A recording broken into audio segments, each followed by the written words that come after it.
talaga yung lalaking yan? Akala niya hindi ko malalaman yung mga pinaggagawa niya? Maghunos na ka daw! Ko sila ngayon ng kabit niya. Kung binigil ka nga, Alice, mabuti pa umuwi na tayo. Ano ka ba? Baka mapano ka? Ibuntis ka pa naman. Eh, anong gusto mo gawin ko, Nay? Ipagdasal ko siya? Purihin ko siya dahil galing-galing ng panlolokong ginawa niya sa akin?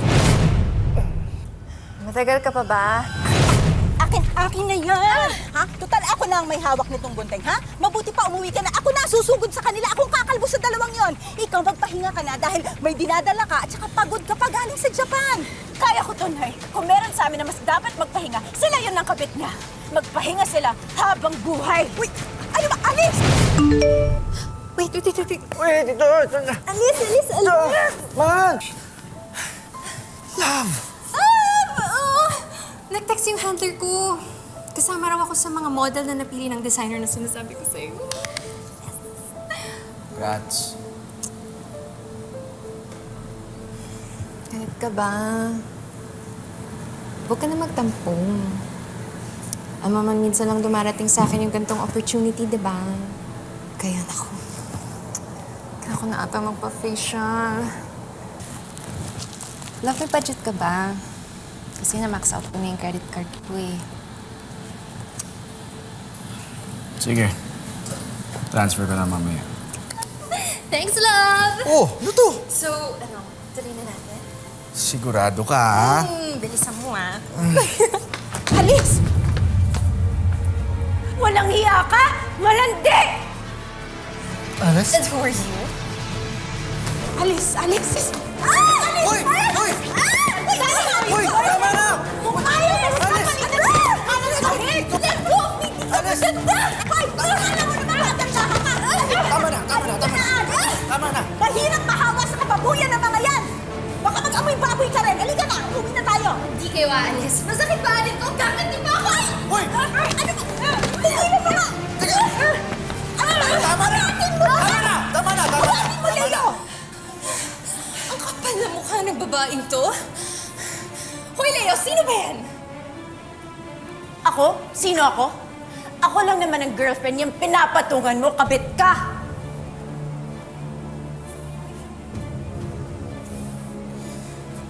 Itong boyfriend na sinasabi mo, asawa ko. Sa ating dalawa, ikaw ang kabit, boba! Kita mo to? 2 taon nang magkasintahan sina Alice at Leo sa Japan.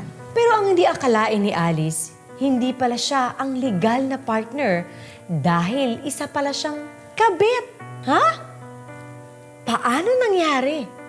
Tungkol dyan ang bago nating 2-part Christmas special dito lang sa Tadhana. Sana hindi ko na lang siya nakilala. Mamatay na siya. Sana hindi ko na lang siya sinugot na niligawan niya ako sa Japan. Mamatay na siya. Sana hindi na lang siya naging parte ng buhay ko. Mamatay na siya! Yan ba talaga ang gusto mo, eh? Nay, mahal na mahal ko po siya, Nay. Ang dami kong pangarap na lagi siyang kasama. Nay, bakit niya ako ginanito? Minsan talagang unfair ang buhay. Kaya kailangan maging tatag ka. Dahil kung hindi, lagi kang magiging biktima ng mga kalupitan ng mundo, ng tao. Yan ang palaging sinasabi sa akin ng tatay mo.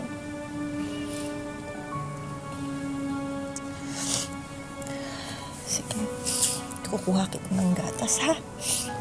Para makapagpahinga ka.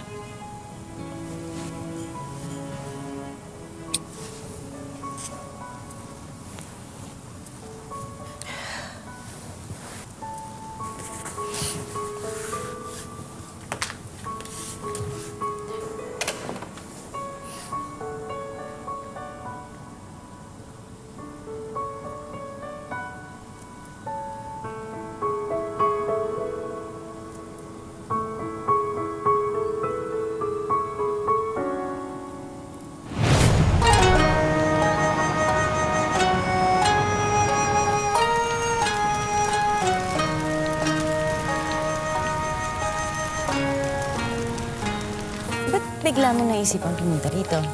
Eh, wala ka naman kahilig-hilig sa mga ganitong festival dito sa Japan. Eh, di ba, sabi ko sa'yo, yung mga ilaw na yan, nagiging guide yan para sa kaluluwa ng mga mahal natin sa buhay para makabalik sila dito. Makasama tayo kahit saglit. Para ba yan sa mama mo?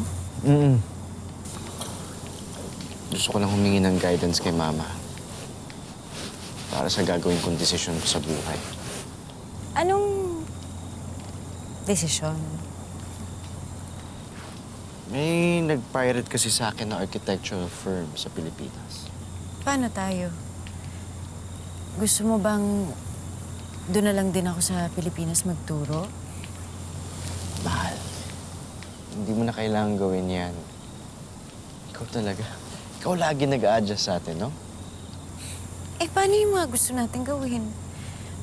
Akala ko ba dito tayo bubuo ng pamilya?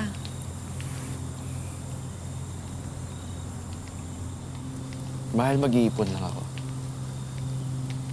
Tapos babalik ako dito. Sama pa natin mama mo. Dito tayo. At isa pa, may mga ilang bagay ako na dapat ayusin pa sa Pinas. Pero huwag kang mag-alala. Babalik ako at gagawin natin lahat ng gusto natin gawin dito.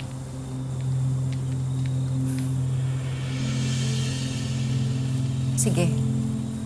Naiintindihan ko. Ayaw naman kitang pigilan sa gusto mo eh. Lahat tinatanggap ko sa'yo. Mula sa hectic schedule mo rito sa Japan, hanggang sa pagpilit mo sa akin na kumain ng takoyaki kahit ayoko. Siguro ngayon, kailangan ko na rin tanggapin na LDR na muna tayo.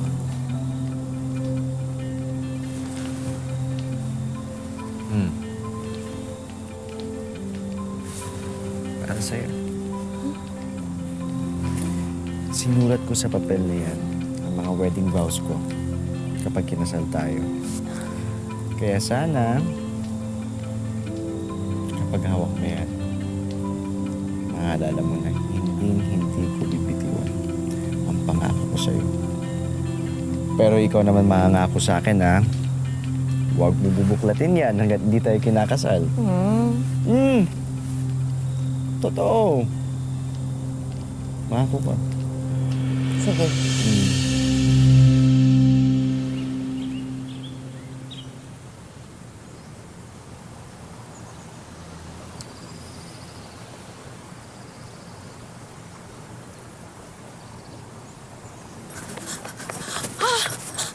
Ohio! So, Dayo, konti na nga lang tutubuan na ako ng ugat kakahintay sa'yo eh. Buti na lang sanay na akong lagi kang late.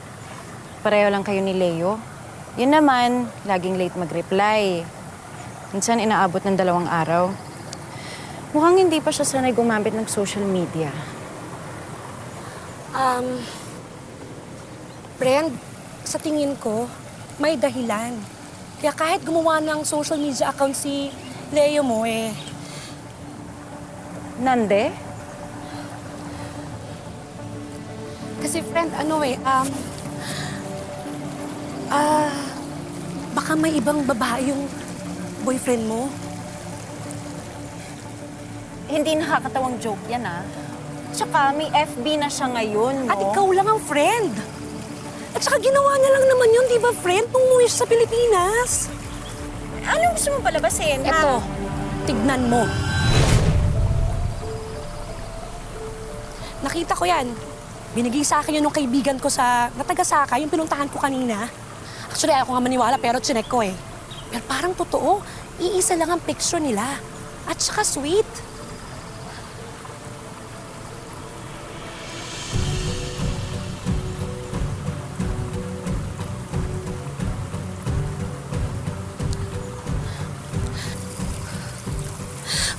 Gomenasay. Friend, gomenasay. Sana hindi ko na lang pala sinabi sa iyo to. Paano na yung anak namin? Ano? Buntis ka? Friend, buntis ka?